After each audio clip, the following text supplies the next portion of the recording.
Se on Jukkis, terve.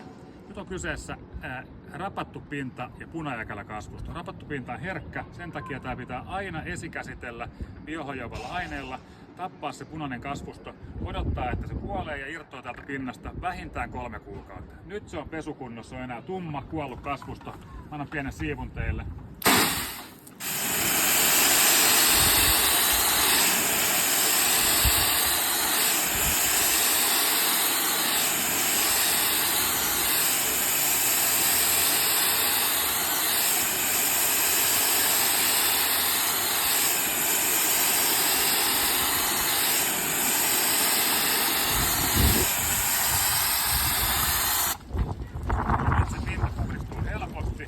Rappaus pysyy kiinni, jälki on täysin puhdasta.